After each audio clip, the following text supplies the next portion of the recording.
If you're 35 and you have $80,000 saved right now, you're going to want to hear this because based on the most widely used financial benchmarks in America, you're behind. But here's the thing nobody tells you. Those benchmarks were built for an economy that no longer exists. And by the end of this video, you're going to understand exactly where you actually stand and one specific number that matters more than any benchmark ever will. Stick with me, because the insight at the end of this video is the thing I wish someone had told me 10 years ago. I'm Yash, and I spend an unreasonable amount of time cross-referencing net worth benchmarks, Federal Reserve data, and behavioral finance research, specifically to figure out why people who are doing everything right still feel financially behind. This is education based on research and my own experience, not personal financial advice. Your situation is yours. Here's the uncomfortable truth this video is going to start with. The most widely shared net worth benchmarks in personal finance, the ones from Fidelity, the ones you'll see in every "Where should you be by your age" article, were built on assumptions that haven't been true for over a decade. And if you're measuring yourself against them without understanding what's baked into those numbers, you're either going to feel falsely reassured or unnecessarily defeated. Neither of those helps you. So, what are people actually measuring themselves against? The Federal Reserve's 2022 Survey of Consumer Finances, the most comprehensive household wealth data we have, puts the median net worth for Americans aged 35 to 44 at around $135,000. Sounds reasonable until you separate out home equity. Liquid investable assets drop to roughly $28,000 for that age group. For 25 to 34-year-olds, the median net worth is $39,000. Investable assets? Under $8,000. Here's the thing most people miss. These are medians, not averages. When you see a headline saying the average American has $300,000 saved, that number is getting obliterated upward by the wealthiest households. The median is the real story. It's the middle of the actual distribution. And even the median paints a picture that most financial frameworks weren't designed to address. So, let's actually break this down by decade, not with the sanitized version, with the full picture of what the numbers mean and what they're missing. In your 20s, the median net worth is approximately $6,700. The most common benchmark from Fidelity says you should have 1 times your salary saved by age 30. If the median income at 30 is around $52,000, that's the target, $52,000 by the time you turn 30. Here's where the benchmark starts to crack. It assumes you started contributing around 22 or 23. It assumes you didn't graduate with the national average of $37,000 in student loan debt. It assumes you weren't paying $1,800 a month in rent in a city that's where the actual jobs are. And it assumes that the cost of living between 2010 and 2024 moved roughly in line with income. It didn't. Inflation-adjusted wages for workers under 35 grew by about 0.5% annually over the past decade, while rent in major metros grew by 3 to 5 times that rate. So if you're 28 and you have $9,000 saved and you're feeling behind, you're not bad with money. You're playing a different game than the one the benchmark was designed for. Stop. This is the key insight the rest of this video builds on. The benchmark was designed for a different economic reality. Your job isn't to hit a number that was calibrated for your parents' economy. Your job is to build a trajectory that actually works in yours. Here's what actually matters in your 20s. Not the balance, the behavior. Research from Vanguard consistently shows that the single strongest predictor of long-term wealth accumulation isn't starting balance or income. It's savings rate and the age at which someone built the habit of saving. A 24-year-old putting $150 a month into a low-cost index fund will by every projection outperform a 30-year-old who drops in $5,000 all at once and doesn't touch it again. Let me show you why. Imagine 2 people. Person A follows conventional wisdom. They focus their entire 20s on aggressively paying down student loans first, build up a cash reserve, and finally start investing at 29 with $5,000.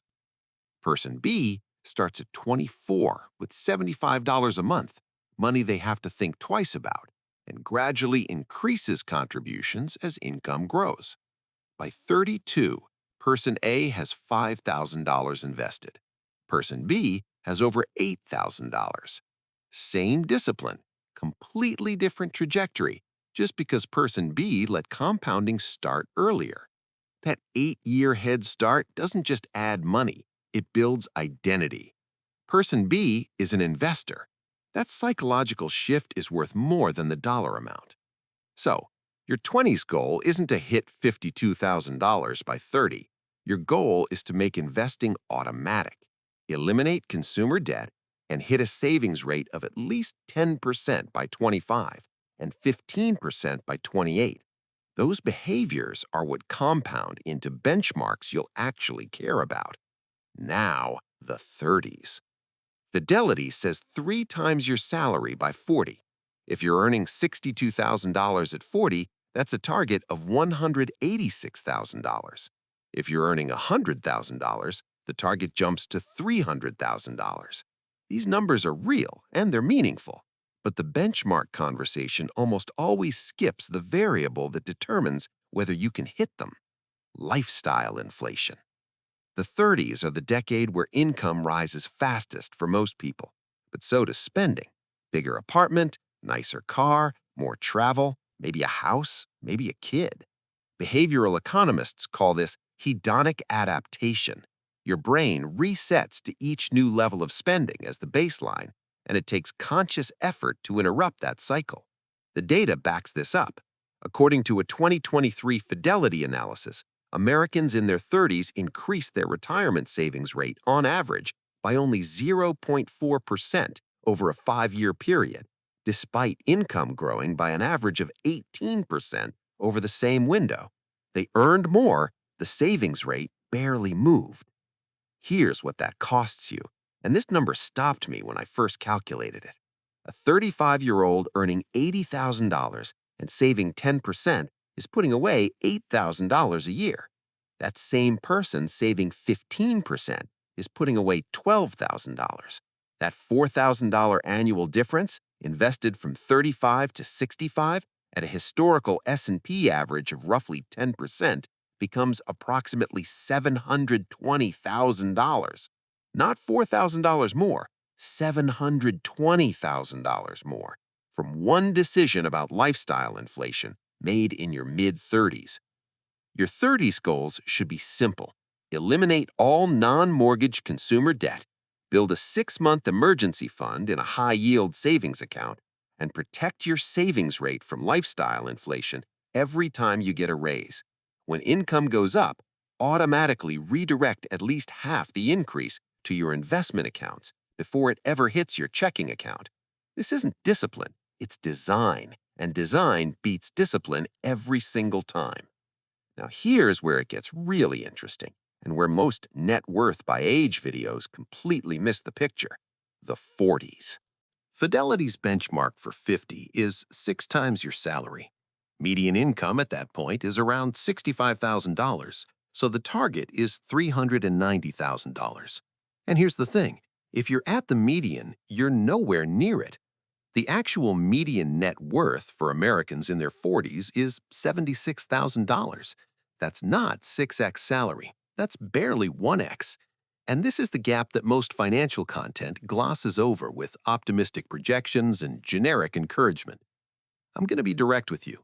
If you're in your 40s and you're significantly behind the Fidelity benchmark, you have roughly a 15-year window to close a major gap, and that window responds to aggressive action better than almost any other decade. Here's why. At 40, you still have 25 years of potential compound growth ahead of you. Research from the Employee Benefit Research Institute found that people who began serious retirement saving in their mid to late 30s, later than conventional wisdom recommends, still had significantly positive outcomes, often comparable to earlier starters when they dramatically increased their contribution rate. The key word is dramatically. A savings rate of 25 to 30% in your 40s can meaningfully compensate for a lower rate in your 20s. And if your income has grown over those 20 years, a 25% savings rate is more achievable than it sounds. Your priorities in the 40s. Know your retirement number cold. Have your largest 1 or 2 financial priorities fully integrated into your budget, with a concrete, math-based plan. And if you haven't started estate planning, a living will and healthcare power of attorney at minimum, do it this year. Not because you're old, because you now have assets and people who depend on them. Let's talk about your 50s, because this is where the stakes actually shift. Fidelity says 8 times salary by 60. Median income at 60 is around $62,000, which puts the target at $496,000.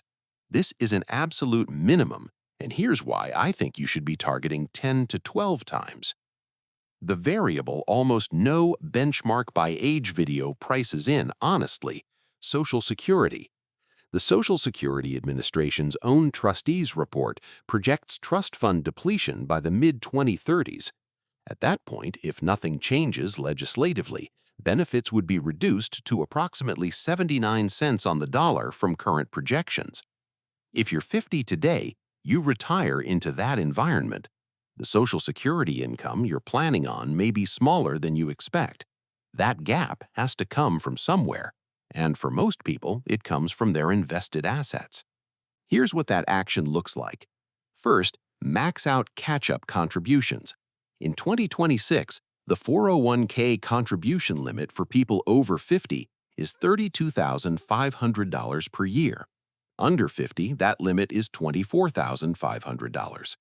The IRA limit for over 50 is $8,600 versus $7,500 for under 50. These catch-up provisions exist specifically for this situation. Use them. Second, shift your asset allocation thoughtfully, not out of stocks entirely because you still have a 30-plus year horizon if you live into your 80s, but towards slightly less volatility.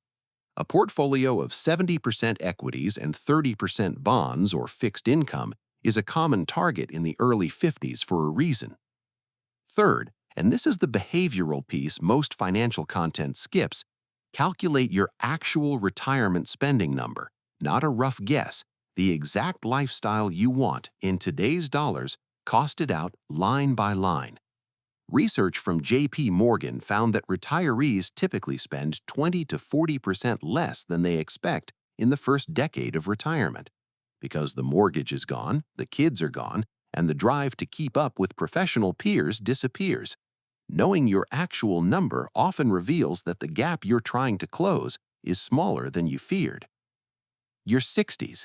Fidelity says 10 times salary by 65. The median net worth for Americans in their 60s is $290,000.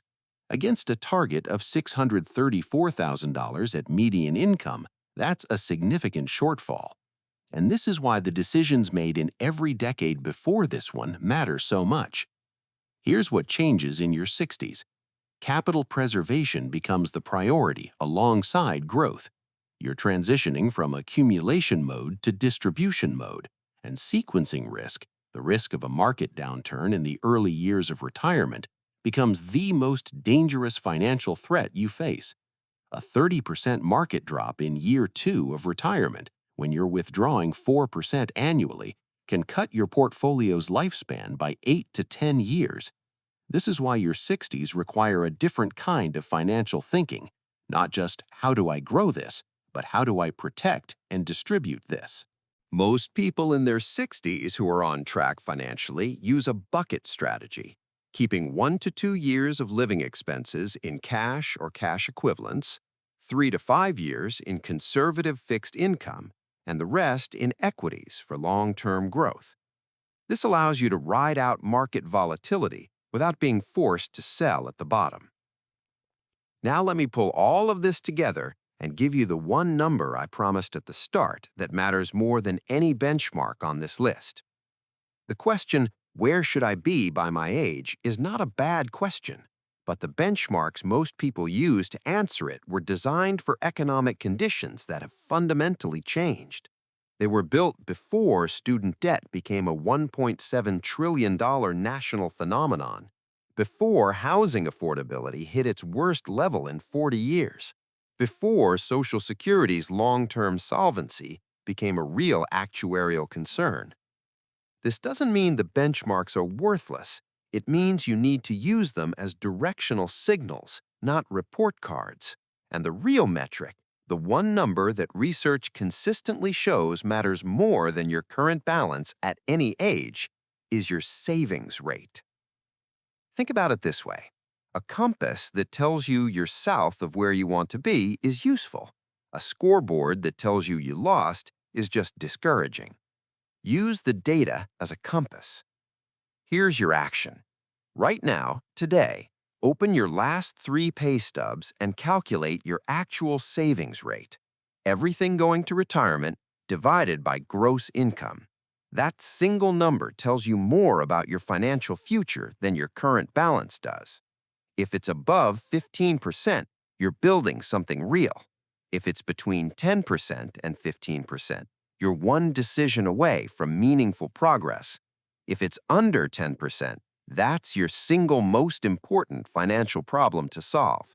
Not next quarter, not when you get the raise, but this month. Increase that rate by 1% this pay period. Automate it. Don't touch it. Then do it again in 6 months. Behavioral finance research from Vanguard shows automatic escalation beats willpower-based approaches by a margin that isn't even close. Then watch what happens when a consistent savings rate compounds over 15 years. Not dramatically, quietly. That $47,000 becomes $140,000, becomes the number that means you can leave the job that's draining you, that you can say yes to things that matter, that the next decade doesn't feel like a race you started too late. You're not behind because you made bad choices. You're behind, if you are, because the measuring stick you were handed was built for someone else's economy. Now you have a better one. If this changed how you think about your financial trajectory, share it with someone who's been measuring themselves against the wrong benchmarks, and I'll see you in the next one.